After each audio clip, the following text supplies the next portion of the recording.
21 точка е питане от господин Димитър Антов, общински съветник, относно движението на пътни превозни средства с животинска тяга на територията на Столична община. Господин Антов, заповядайте. Благодаря. Питането ми е резултат от моето лично наблюдение за това как се ползват превозни средства на конска тяга в столицата на България, София. Аз живея близо до растящата бакъра на махала, гетото, и съм много близо до тези неща. Всеки ден аз наблюдавам как редица от каруци с някакви пластмасови надстройки, направени на ръка, в изключително мръсно състояние, нахлува в града да събират пластмасови бутилки. Такъв е модерният бизнес на братята роми от гетото. Те ровят и всички кофи, пълнят с тези бутилки каруците си и после ги разсипват и София, където им падне, спират по кръстовища, вървят на същото движение и никой не ги закача. Наблюдавал съм как такива каруци се карат от невърстни деца или от доста подпинали наши съграждани. При всичко до това няма никакви санкции срещу тях. В отговор госпожа Фандъкова ми се казва, че за цяла 2014 година полицията е направила 14 констатации за леки нарушения, за които са брани 60 лева. Дали 60 лева общо или по 60 лева? 14, но други случаи не съм чувал полицай да е спрял и да е губил някой роми от това да е получил, от това община да е получил някакви приходи. Така.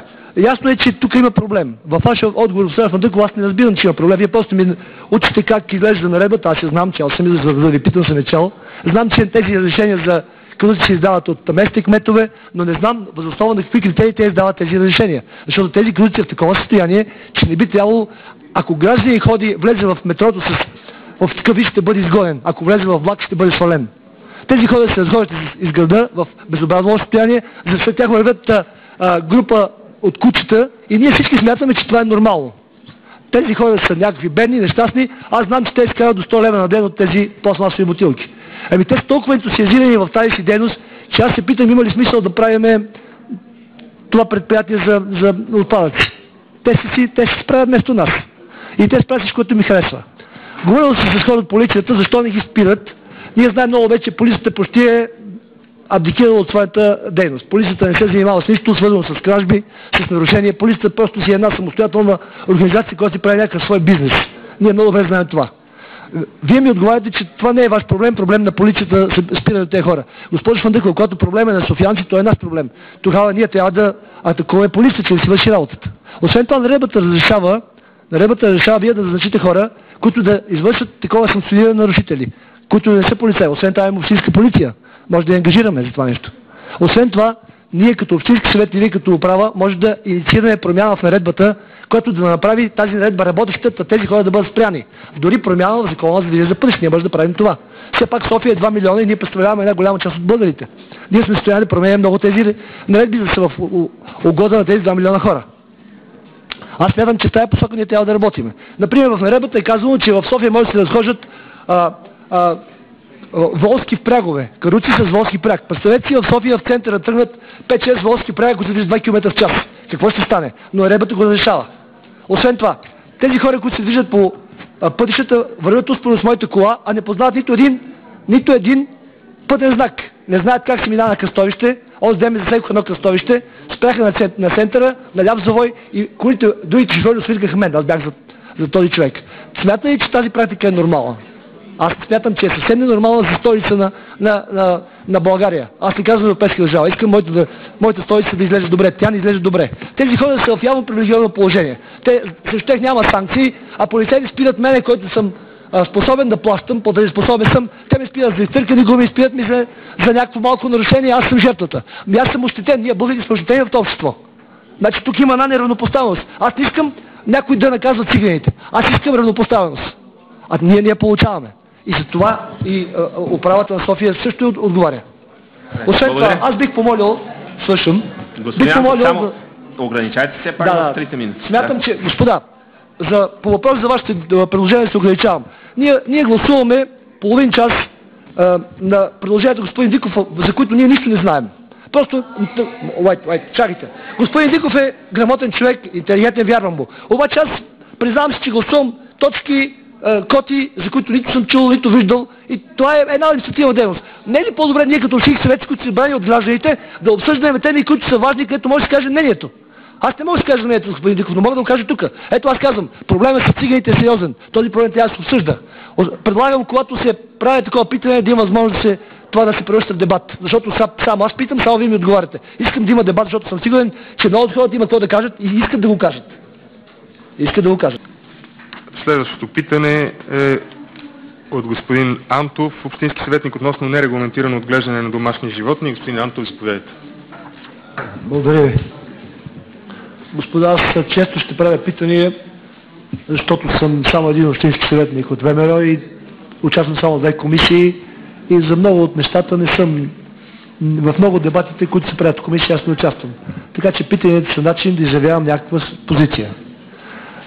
Да му обвинявате, че с това правя някаква политическа агитация, не е сериозно, защото това значи да ви убеждавам вас да влезете в моята партия. Аз нямам такива амбиции.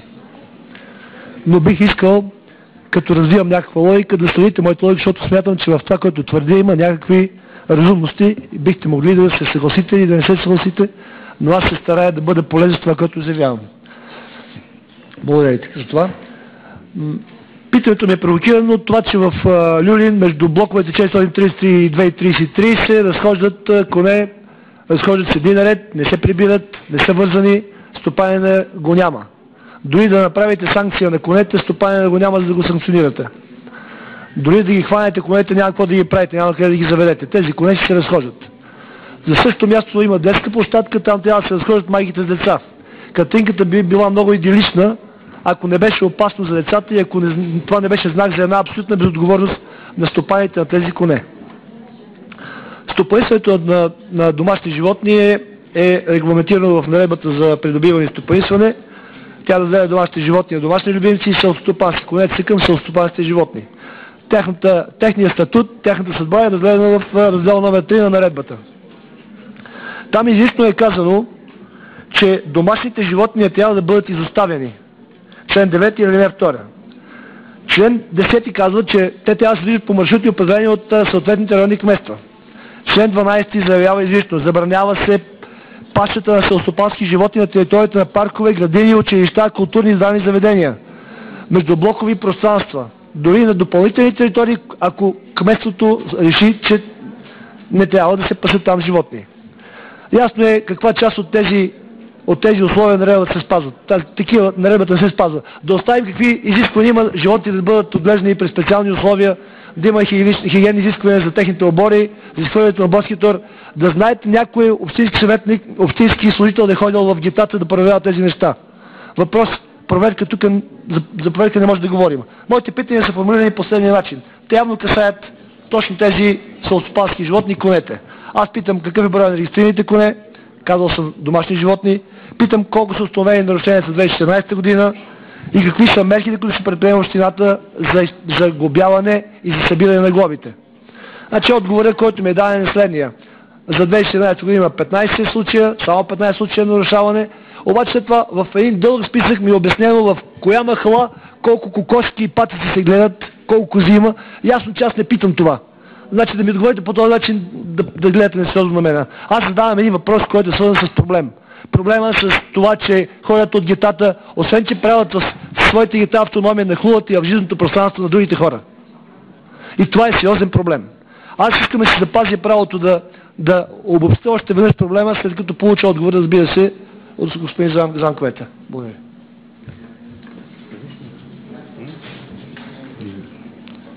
Ние по-скоро трябва да коментирате какъв...